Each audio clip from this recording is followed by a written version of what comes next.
be really happy to get these outside. They're also, where these were located inside, is where we want to keep our survival suits anyways.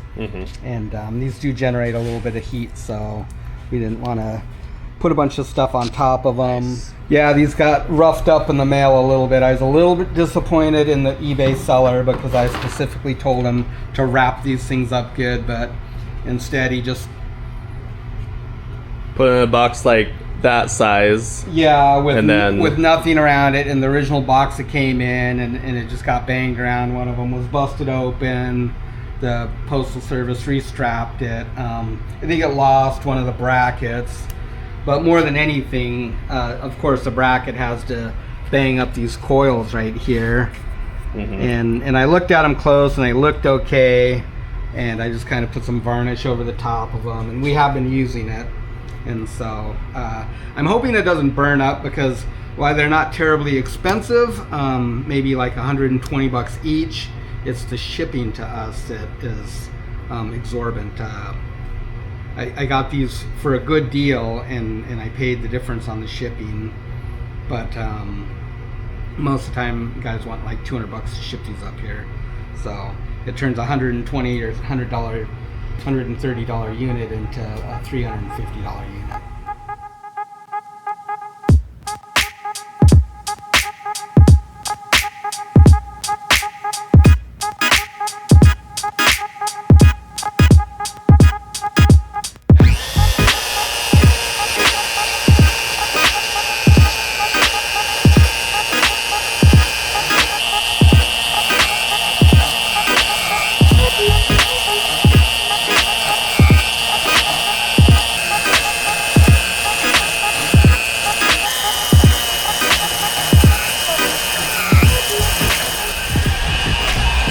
Alright, got the corners rounded off.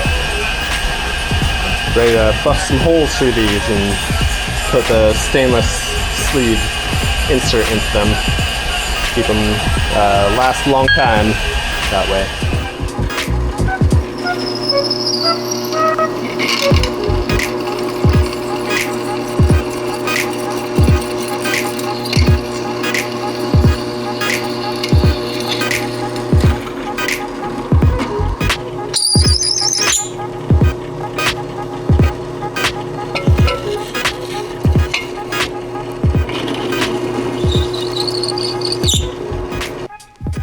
All right, we're just doing a little test fit on these.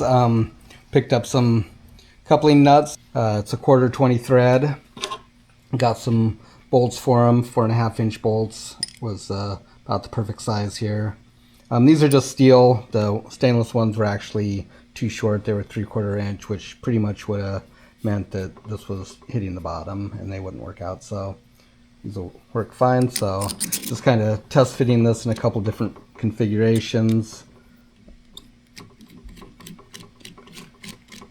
So of course we'll have 4 holes in the bottom of this. A bolt will come up through the bottom of the plate into the bottom of this. We'll put some Loctite on there so they remain on there securely, hopefully as long as they need to be that way. And then we'll just be able to loosen these bolts and lift this out from the top if need be.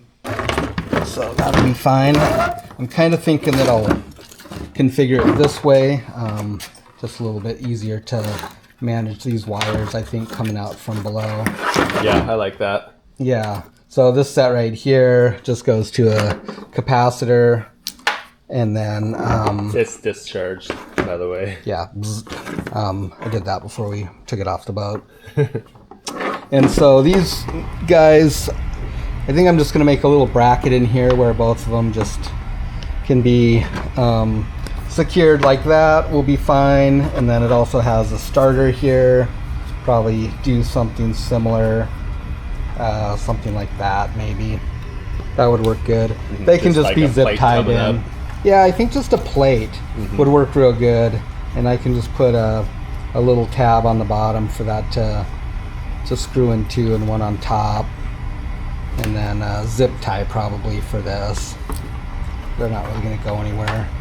And then I can take all this wire, and some of these we've already shortened up. just because we knew we never used the voltage that they were. We just cut those short and sealed off the ends, and all this other stuff was just kind of left long at the time because we didn't know what kind of box we were going to end up putting them into. But once we get this layout done, then we can come in here and like obviously shorten some of the stuff and get it cleaned up and tightened up. So yeah, I think that's going to work out pretty good. Are you about to mutilate this beautiful box here? I'm not sure if this is smart or not, but we're going to try it. So the mounting bolts for these go through here, so you can see it's pretty deep. This is about 7.5 inches right here. There's a major diameter here and a minor diameter on the bottom. It's about a 3/4 inch shoulder there. These are going to get moved around some. We don't know the final positioning of it. Really want to just have a stud sticking out of the bottom and not worry about running a long screw into something. Have to go into a piece of wood or something like that anyways. So I think what we're going to do is drill and tap these and then put a stud on each of these and just leave it in there permanently. Probably put some JB weld or something on it and run them in there, and then just they'll be glued there permanently. Then we'll just have a stud sticking out the bottom that we can easily take off and move this as need be until it finds its kind of final spot somewhere down the road, future us. And hopefully I don't goof it up. Right. But looking on the inside, it should be fine. This column is all the same, and like I say, this hole is much bigger here, so we'll have 3/4 inch of thread in here. And I think what we can do is just take a carriage bolt, probably, because those are threaded long, or a piece of all thread, and just cut it to the length that we want, and then we'll install it. But for now, we're just going to drill it and tap it. So it shouldn't remove very much material here. Oh yeah. Nice chuck slippage. This drill is tired. I don't know if I'd go with Makita for a drill again. Yeah, I think I like their other tools, but, well, we have been pretty rough on these too, in all fairness. They've gone through a pretty long project. But it kind of seems like the chucks were always slipping a little bit right from the get-go too. Mm-hmm.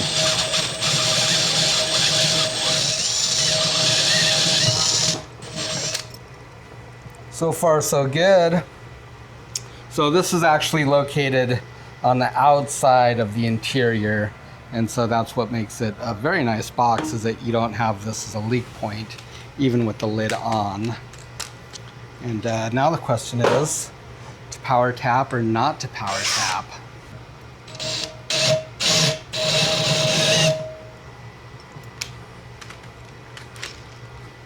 Power tap? Power tap. Power tap it. Do it up, man. Well, that's a good thing about these chucks. If they do It'll slip. There you go. Straight and true. Lubrication.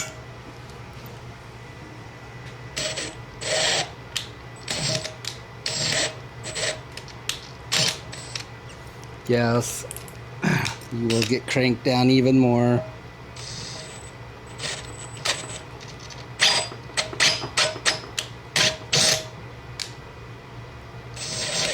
Oh, it's tapping. Starting to cut. I might have to go get this chuck is horrible. Yeah, might have to get your just a wrench or something, huh?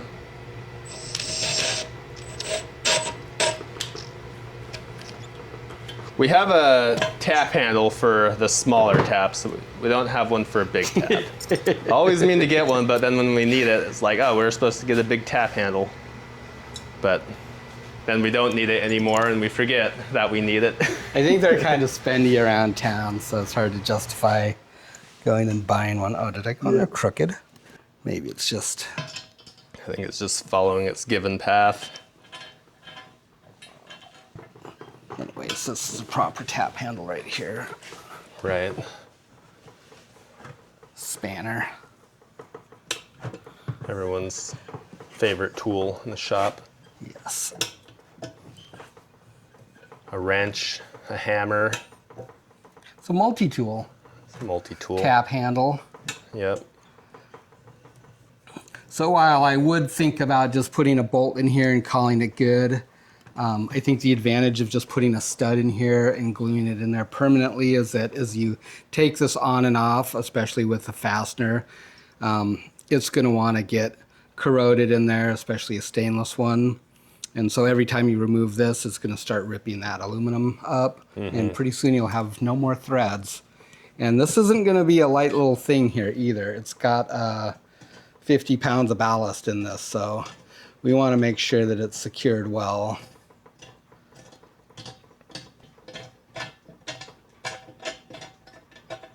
Beautiful. Nice. One down. Test 7 to go. Test for the bolt here. Blow it out with some lung-powered compressed air. Lung air. All right, look at that. Beauty. That worked out good. So I'm going to continue on this. We'll get some holes drilled in here. I think we decided that we want that to be in that orientation. And won't be a whole lot more to do on this. Figure out where we're going to put some watertight glands. We need to drill some holes in the side. And we have some of these watertight fittings here for our wires to come out. So this one will need 3, 1 to each light, and then 1 for the power supply.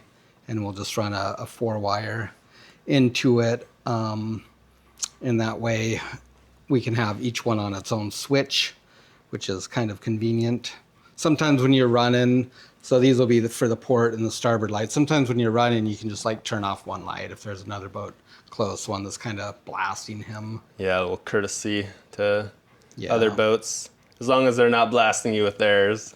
Or if you ever have a problem with the ballast, for instance, Yeah. If they're both wired off one switch, then you're going to have to deal with that problem before you can use the other one. And so that just kind of gives a little more flexibility. All right, what you doing now?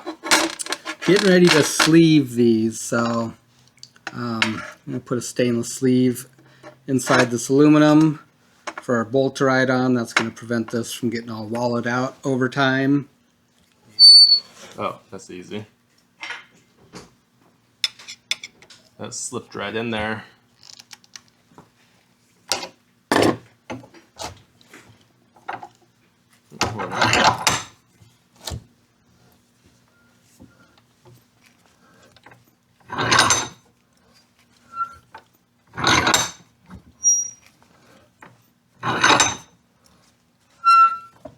Socket for a spacer, a little bit sketchy, but that'll be good. So I left that stainless a little bit long so I can trim it afterwards. So yeah, a little bit long. All right, well, I'll take that shut. Alrighty, folks. Got about 1 million projects going on this morning. Just kind of bouncing around on them a little bit, do a little bit on one, get to a point where maybe you got to think about it a little bit, figure out a game plan, switch to something else. Everything's coming together quick though.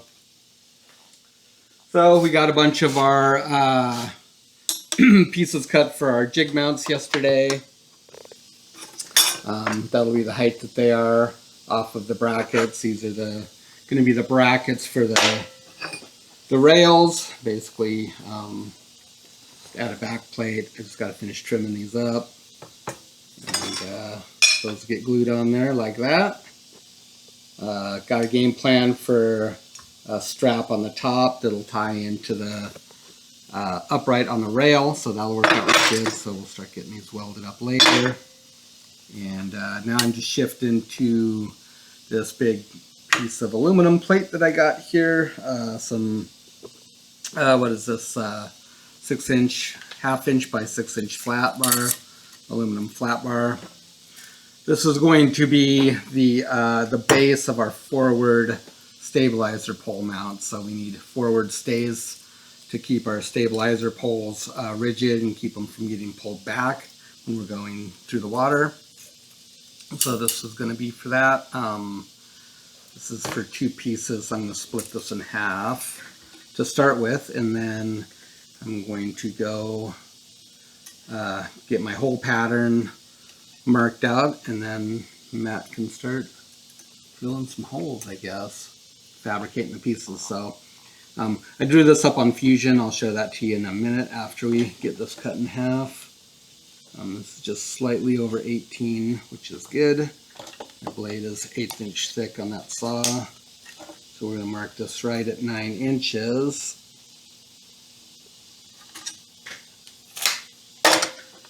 And cut this thing with the saw.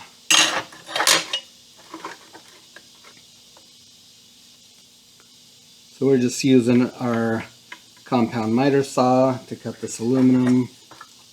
That works really good. So that's right at 9. So if I just cut on this side of the line, the other one should come out to be about the same.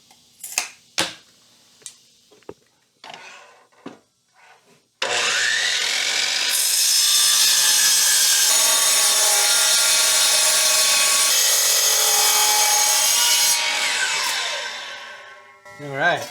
Yeah, it wasn't so bad, was it? Okay, so I just drew this up in Fusion. So this is basically what the mount will look like. This is a 3x4 pattern from here to here and here to here. That's existing bolts that go through our bulwark, and there's a big brace on the inside, so we're going to use that pattern, and then we're going to add another bolt here. And so it's not perfectly symmetrical, but it doesn't really matter. The important thing is that we have really good mounting points here, and we just added a couple more on the back side just to balance it out and make sure that the plate is pulled in tight to the hull without any gaps on that side. So this part and then these 2 tabs right here will be 1 unit. This is the part that needs to swivel, not only up and down, but also kind of fore and aft, I guess. There'll be a hole in it right here that the Forestay will go to. And so I'm just kind of using this to get all my dimensions and everything. It's pretty nice. So let's see if I just go to like the back here. Now I can just come off of these and use this to measure. So I just went off the center of this hole. So if I come back to here, I know it's 75 or 0.75 inch, and up to there it's 1 1/4, and then my next hole will be 4 inches, and then after that will be 7. So just kind of a nice way to lay this out and be nice and accurate and easy. So I really like using Fusion because it allows you to kind of see your part in advance, and it helps you identify any problems that you're going to have. I think it's pretty helpful. It's got my custom scribe / center punch here.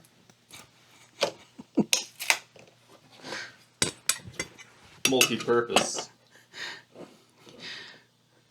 Been meaning to look for my other scribe, but unfortunately it's about 30 feet under the water down in the harbor, so I'm not sure if that's going to work out for me.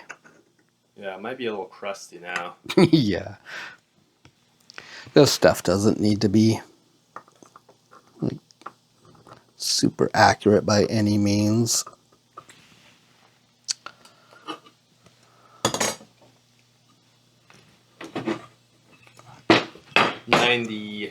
.9% accuracy will be okay, I think. Right.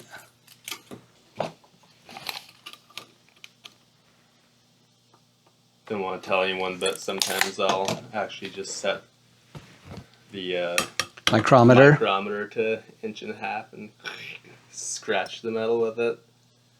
Oh yeah, that is pro. food. Whoa.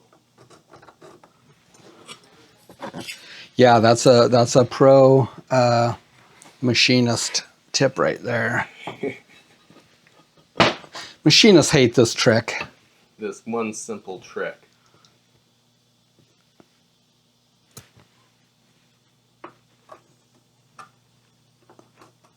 All right, that should be fairly accurate.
Alright guys, so you saw me drilling these out. Got the corners trimmed, got the edges routed. They're pretty much ready. Just building the next part, which will be the ears that go on top of it. Be a 4x3 piece, so I just cut the corner there. Just gonna round it off with the grinder here in a minute, and then get the rest of it laid out and cut it to length. Get the other side done. Dad is working on the knuckle, I guess. That's what we call it. So just getting this aligned. So I'm going to start by welding this. Got a good bevel on all these faces here. And so we'll start by welding this tab to this inner barrel. Get in here, we'll get all the way around it. And then once that's done, then we can cut our outer tube to size and put a slot in it. That'll sleeve over the top, and it'll fall, the outside will fall in here somewhere. And then it'll get welded out. And then we'll get these little doodads in there, weld those all out. And by the time this is all done, it's going to be pretty robust. So Just a little preheat, get a little more temperature into it before tacking it together and staying.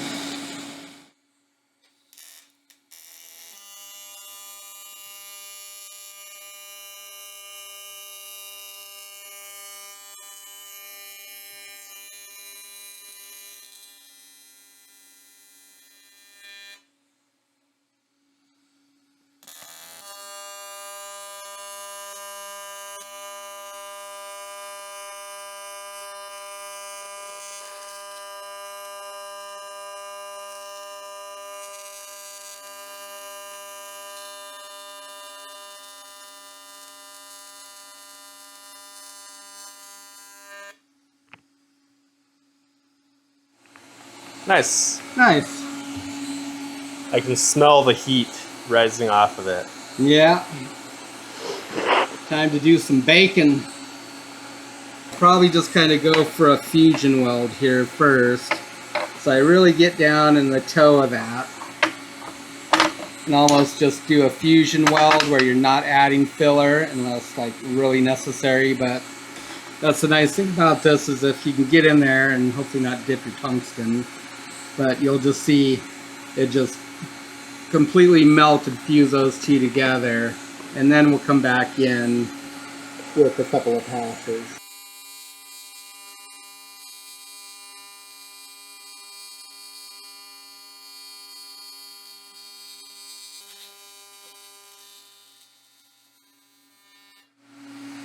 Oh yeah, like that. So that pulled in real good right there. I don't know if you guys could see that, but it just completely just fused the two parent metals together. We'll come back to this side and get another one on it in a minute. Just trying to flip it over. I find it seems like if I weld on both sides, one side, flip it over, do the other, you get less pulling and stuff, because, you know, you gotta think of this as when it's a liquid, it's expanded, it's bigger, and then as it freezes and becomes a solid, it shrinks and it pulls. It'll pull the metal. So on this weld like this, it would pull it this way. So you want to do it evenly, because if you keep welding on one side, it'll pull, and it'll just keep, you'll compound that problem. First one got a really good bond, so instead of being so much of a butt weld, this next one will be more like a fillet weld, and I'll probably just lay like 3 or 4 passes across this, put it up real good, zip one across the top of that, get in here and clean that out a little bit, and that'll go on there and get welded out. Should be pretty strong. Yeah, it shouldn't go anywhere, I don't think. Yep. Thing will be to put a washer on the end, and ta-da! All right, so we're just making some stainless inserts for these pad eyes. We just cut it off of this 1-inch stainless pipe, and they fit perfectly. This 1/2-inch bolt, just still gotta round the inside off a little bit, and there's also a little bit of a seam where it was welded together, so just gotta take that down with the die grinder, little deburring. But for now, I'm just rounding off these pieces that I just cut.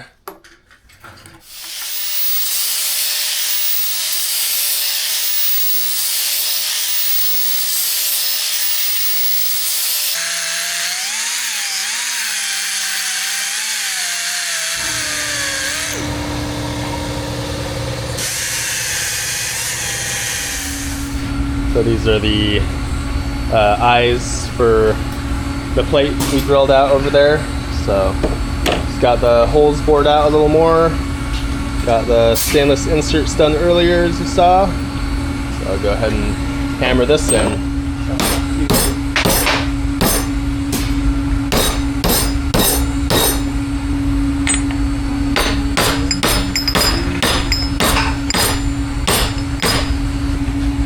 All right, so we have a little, I guess this is a flaring tool, right, Dad? What's this supposed to be even? Oh gosh, I don't even know what this was. I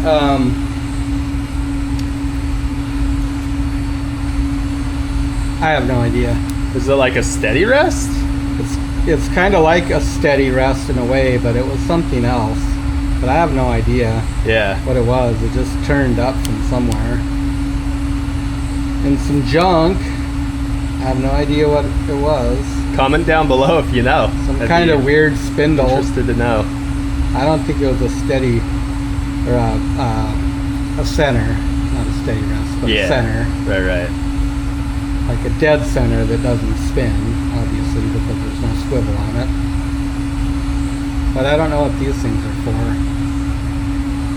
I don't know what that was. Anyway, we're just using it for a flaring tool on our stainless, so. You're using it for what it was intended for, no doubt. Let's put that in there, fits perfectly, and let's give her a few whacks.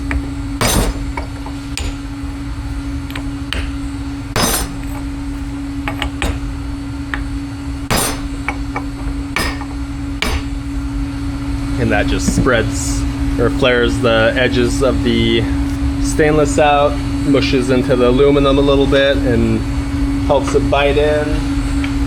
And then the bolt just goes right through. So that'll make it last forever.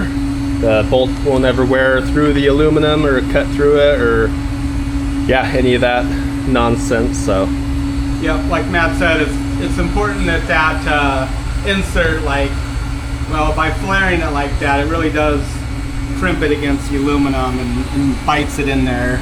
Yep. If your inserts spin in the aluminum, it pretty much defeats the purpose. Right. They'll start wallowing out the aluminum instead of the bolt or shackle that you put through there. So That really does a good job. You can actually see the aluminum is deformed when you look closely, and they don't come loose. Yeah, that's for sure. We've done this on a lot of stuff. On the fishtail.